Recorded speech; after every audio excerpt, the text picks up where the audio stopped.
Welcome to another exciting live episode of The Nifty Chicks, where we bring you the latest news and insights on the world of NFTs. In today's episode, we'll be talking about the major developments in the NFT space, including the recent collapse of the Silicon Valley Bank and what you need to know about Signature Bank. We'll also be diving into the news that Meta is winding down its NFT efforts, leaving many wondering about the future of NFTs. And on top of that, we'll be exploring the exciting new NFT drop that Starbucks Odyssey and Nissan's doubling down on Web3 innovation. And for those of you with a love of nostalgia and NFTs, we'll be telling you about the upcoming Sesame Street NFTs that you won't want to miss. So sit back, relax, and let's dive into the world of NFTs. Let's do this. Yay. Hello. Hi. I love being back with you. I know. It's so fun. Yeah, I love it. Agreed. It's my favorite when we get to do these together. Agreed. Couldn't agree more. Yeah. So lots going on in the world. Yeah. It has been a busy couple of days for sure. Yes. Yeah. Yeah.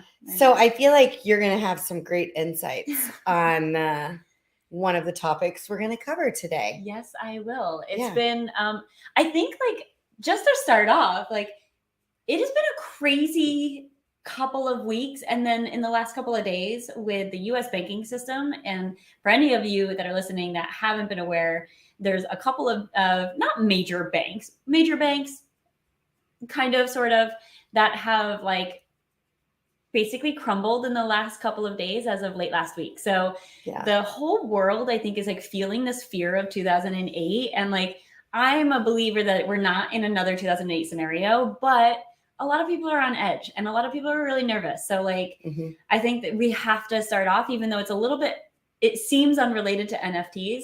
It's all part of the same thing. So I think we should start there. Yeah. So I'm going to go ahead and share my screen here. I did have to go over NFT Go stuff first. I was going to I thought it would be fun to talk about the top 5 projects, but I think maybe we should skip it for now and then come back to it. Okay. Cool. Just because I feel like this is more pressing.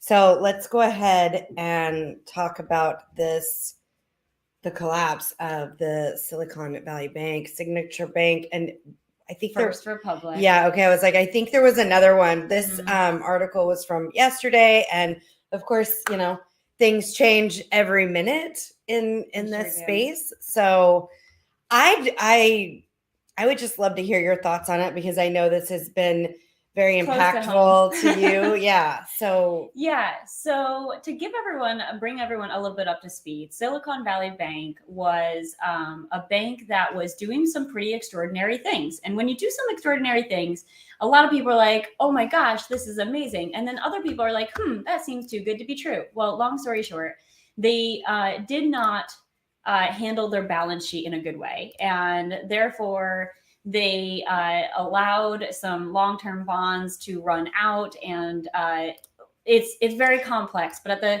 the first and foremost, they did not handle their own balance sheet well, and they basically collapsed. And this started on I want to say Thursday of last week. They made the announcement that things were not going well behind the scenes, and therefore their stock dropped. And then when their stock dropped, a lot of people were worried about this, and everyone essentially tried to withdraw their funds. Obviously, not everyone can go to a bank and withdraw their funds at the same time. Right. So that was just a ripple effect. And then Signature Bank and a couple of other banks who have close ties and invested with Silicon Valley Bank, they then it's basically a ripple effect. And so Signature Bank, so long story short, FDIC stepped in and basically took control on Friday, and then they closed Signature Bank on Sunday, and then First Republic announced on Monday that they were in trouble too. So the good news, unlike 2008, is so anybody who I'm glad there's good news. There is good news. There is really good news, actually. I think so. So most people, when they have cash in the bank, their cash is insured by the FDIC of up to about $250,000, depending on you're married or whatever the case may be. But it's $250,000. So in 2008, that is pretty much the only protection that you had when you had money with all these massive banks that no longer exist, like Lehman Brothers and whatnot. So unlike that scenario, the FDIC came in on Friday and was like, we're stopping everything. We're putting a pause on everything. And over the weekend, they came out with an announcement that everyone was going to get their money back, meaning that it didn't matter if you were over the FDIC insurance limits. If you had $5 million, in the classic sense of 2008, you would only be getting $250,000 of that, and the bank is gone and your money is gone. But now they have stepped in and said everyone's going to get their money back regardless of the FDIC insurance limits. And so with that, like they stepped in there, the Janet Yellen, the FDIC, the Treasury, everyone stepped in and made that kind of promise to everyone, reassuring that like the US banking system is not crumbling. And so I have a question for you. I have an answer for you. Okay. So couple things.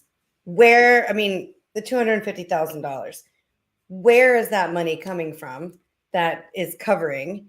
And doesn't that mean, then going forward, like anybody can expect that? Because I would like, say how is it no. fair? How is it fair in this circumstance and not in others? That's a great question. And that is a challenge that they're going to have to figure out, because Right. they can't make promises forever, like in perpetuity. If banks crumble, then Right. everyone's going to get their money back. Because the reality is that's not true. Right. And the US government would need to print a shit ton of money to cover everyone everywhere. So I don't know how they're going to make that determination of like, why did they step in here and protect everyone in this scenario? But if something happens like this in 6 months, why won't they? I think what you'll see a lot more rules and regulations. Of course, any kind of time something like this happens, more rules and regulations come into play. And therefore, banks like SVB can't overpromise these things that they were delivering to begin with, like these incredibly awesome rates. If you have all of your money with them versus a portion of their money, then you get X amount of perks and things like that. I think you're going to see all those perks start to go away, and where you won't have such a difference between what Bank of America is offering and then what SVB is offering. Because right now there's a pretty big discrepancy, and it's up to the bank to decide what perks there are. I think you're going to start to see that kind of dwindle down, and everyone's going to be a little bit more on a level playing field. You had a first question. I think that was the answer to your second question. Where's the money coming from to pay people back? Yeah.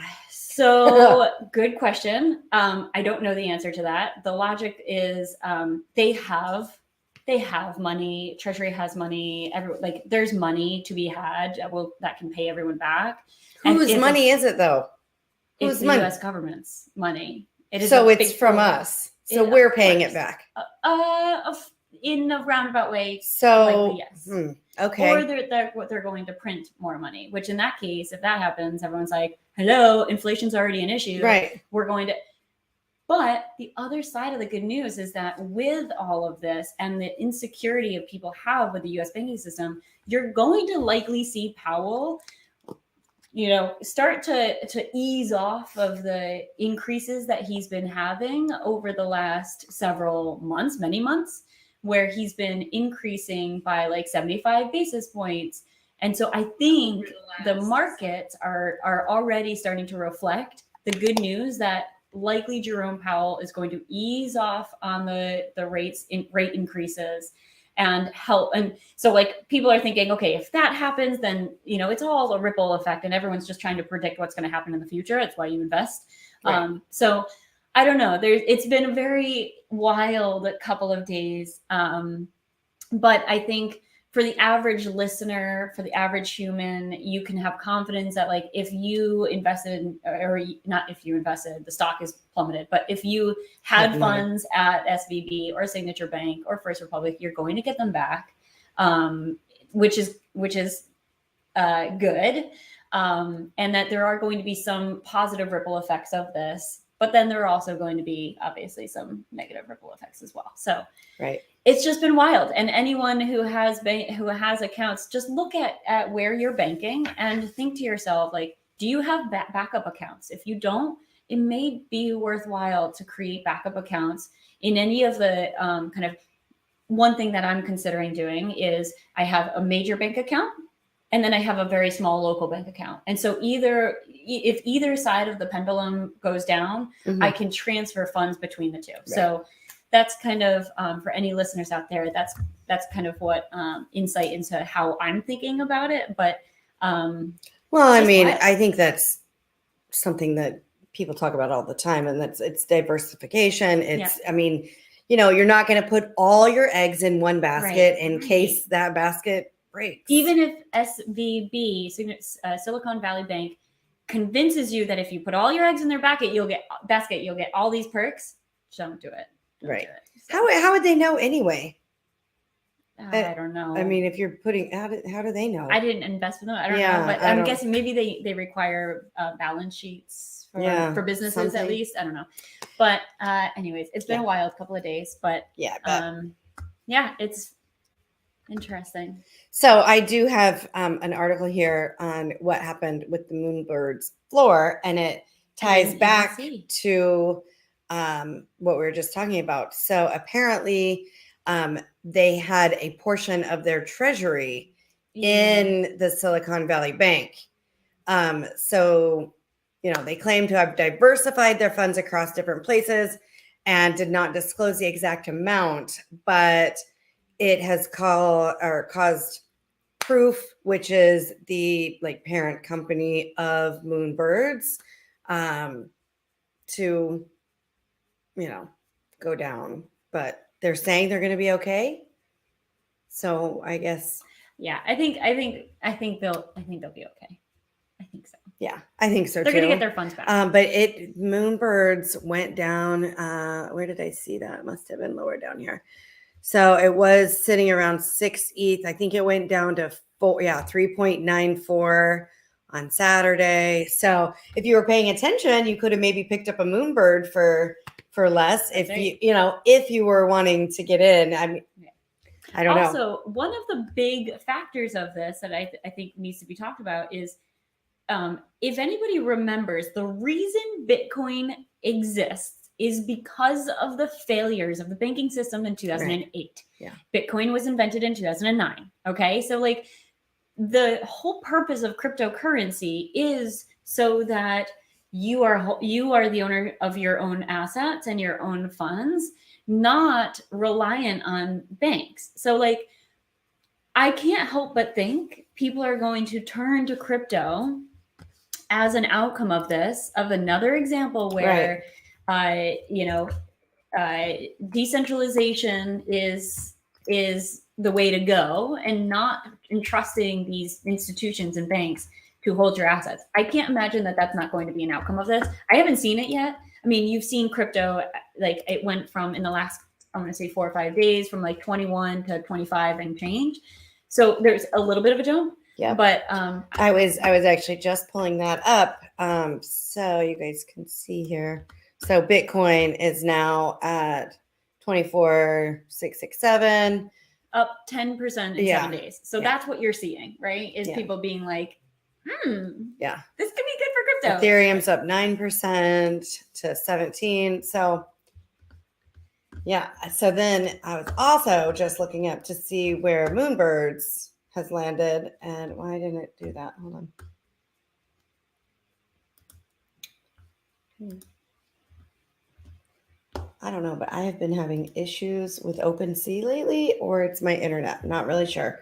It seems to be opening, but anyway, Moonbirds, I can't show you guys because it's not opening for me, but Moonbirds is now at 4.43 floor. So still, I mean, not a bad time if you were looking at, jumping in on Moonbirds. That's right. So moving on. Meta's back in the news. They are winding down their NFT efforts, which I don't know how I feel about this news. It's very conflicting, right? It is very conflicting because I kind of want them out of it anyway. I'm just not a huge Meta fan. I don't like Zuck. So I'm kind of good. See ya. Bye. I knew that was going to be your stance. I think it's interesting that like it was only in, I think I read it was March or May of 2022 is when they launched and like announced this kind of big effort into the Web3 space and NFTs. So like, I mean, wow, can't even make it a year, right? Come on. Yeah. Come on. I mean, how invested are you in something if you're not even going to like stick with it for a year? Yeah. So then along with that, I saw this today. I had to like text it to myself so I could add it. But so Instagram is obviously a part of, Meta. And so they're disabling their NFT features. So I'm assuming the two go hand in hand since they said, Meta said they're going to scale back. Yeah. And then Instagram announces that, they are, it says that they're going to they're going to focus on other ways to support creators, people, and businesses. Mm-hmm. They're trying to say like, I'm all for the benefits and like for the creators, and we want the creators to make right. It says that they want the creating financial opportunities for creators, which I think is funny because like they're all trying to take away all the financial opportunities for creators. I feel like they might be talking out their ass, but yeah. I mean, it's this is where you see, we talk about this all the time. It is through the tough times that you see the real players. Mm-hmm. And so like, do I not think that Meta is a real player in this space? They have more money than I could ever imagine. So do I think that they can be a real player? But I'm not surprised. But the fact that they're backing out now, it feels weird to me. Yeah. I don't know. Yeah. Yeah.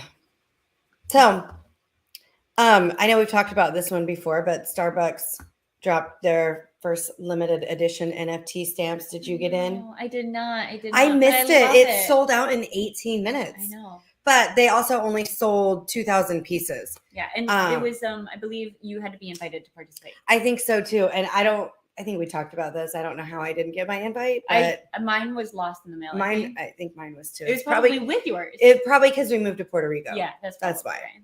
Yeah. So it sold out. They were originally selling for $550, and now they're up to, I thought I saw $1,700. Oh no, I'm sorry. They were priced at $100, and you could buy two if you got invited, and you could buy it with a credit card or with MetaMask, which makes sense because Starbucks is trying to onboard. But so they dropped. Looks like, that one says they dropped free. Excuse me. They dropped free NFTs and now they're worth $1,500. But I felt like that was a while ago. But it says February 25th, 2023. I do see that the floor price of the Holiday Cheer Edition 1 stamp has crossed $1,300, almost $1,400, with over 170,000 in trading volume. Wow. So they're hot. Yeah. They're hot. And I mean, if there's anybody I think that can like stay in this space and, kind of pioneer as far as onboarding, I think it's Starbucks. Yeah. I mean, they have such a cult. Yeah.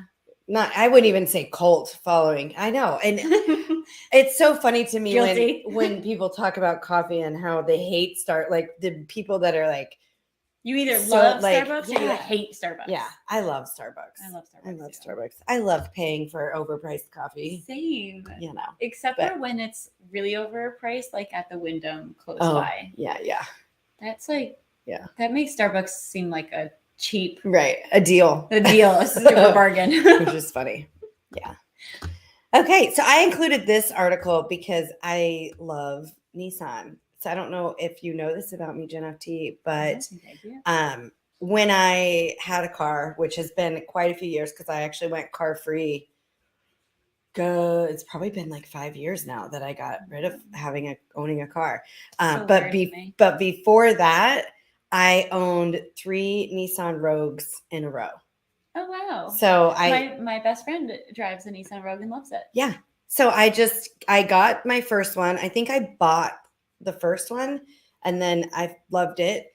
And then I started leasing. And so I just kept rolling into a new one every 3 years. Well, then you love this. So yeah, I was excited. So Nissan, they're doubling down on the Web3 innovation with NFTs and experimenting with auto sales in the metaverse, which I think is really cool. Like, I personally would love to go sit in a Nissan Rogue in the metaverse, and that's like my car. But like, you can, it's like it would take me back to when I had my Nissan Rogue.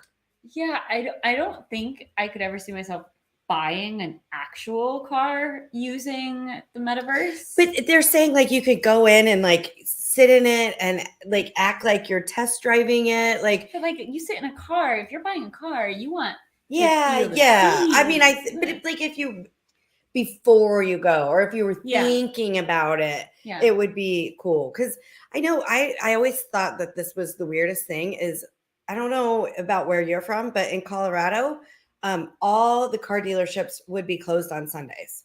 Oh my gosh, yes. It seems so weird to me. Now they're open. Not in Colorado. Oh, in Connecticut they are open. But it's weird. That was weird, yeah. Yeah. Why can't you test drive a car on a Sunday, or buy a car on a Sunday? Have jobs But Monday through Friday, right. So you have to like take the day off to go look at cars. Yeah, I don't know. It's weird. Oh. So anyway, they're going to start this virtual sales office. It's going to trial run from March 8th to June 30th. I don't know. I can't wait to check it out. Yeah. I think it'll be cool. I saw the video. It looks pretty cool. Yeah. So this one I stumbled across, and I mean, who doesn't love Sesame Street? C is for cookie. Right? N is for NFT. So they're going to have Sesame Street NFTs available for $60 Love each. that price point. Yep, it's a good price point, and they're starting with Cookie Monster. Have you purchased an NFT through Vive? I have, yeah. I have too. I don't know if I have it on this phone. I do have it on mine. It's a pretty decent experience. What annoys me about this, and if any listeners know what the plan is, let me know. But you have to, in order to buy the NFTs, you have to buy gems. So it's $1 is one gem. And so, for instance, if this Cookie Monster is $60, you like basically pay for 60 gems. Then you have 60 gems in your Vive account and wallet. Oh, so nice. And then you can purchase the NFT. What I don't know is that when you sell the NFT and you get, let's just say you break even and you get your 60 gems back, can you ever, like, what do you do with all these gems? Like, can't you, I don't think, correct me if I'm wrong. Good question. I can't transfer the gems to USD back. And I don't think you can use them in the parks. So like, I just got a wallet full of gems. Oh. I don't know what to do. I don't know enough about it. I guess we need to look into that, because I don't know. Yeah, I want them to be able to use them in the park. That would be fun. Okay. But anyways. Okay. So I guess Jen T and I have some homework to do, and we'll have to report back. But it's not going to stop me from getting Cookie Monster. Right? I know. It's so cute. And I like the price point. Yeah. Okay.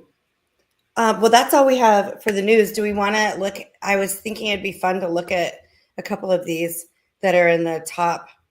Yeah. Because I have not heard of these. So we've got 12 Pepes, Gitcoin presents, Base introduced Crypto Coaster, and Planet Degen. Let's look. I think I have maybe heard of 12 Pepes. Yeah, it's the Pepe meme. Oh, yeah. I don't know why people are obsessed with that. I don't know what I'm missing. I don't know. It's definitely a me thing, because it's a hugely popular icon, and I just don't get it. Yeah. Okay, so NFT Go is not working. Welcome to Puerto Rico and internet problems. Okay, so we can't look at that, and OpenSea doesn't want to work for me either. So, and then it no, 1 hour. I was looking at 24 hours. Let's try this one. Gitcoin presents. Have you heard of any of these? I have not. No, I have been preoccupied with the SVBank stuff. Yeah. Okay, that does not seem to be working. NFT Go, get your shit together. Right. Well, we could always send them a link. Right. Post Yes. a link in the thing. Okay. This does not want to cooperate. So never mind. We are not going to look at these projects, but you can go see them for yourself at nftgo.io. And then, obviously do your own research. I mean, we mentioned it last show. We've got a great research tool for you that you can get at the niftychicks.io/free download. And I would definitely recommend that you go grab that. And, while you're doing that, we would also love it if you would go follow us on your favorite social media platform. You can find us at the Nifty Chicks. That's the Nifty NIFTY Chicks CHICKS. And as always, thank you so much for listening to the Nifty Chicks. Always remember, invest in yourself because you are worth it.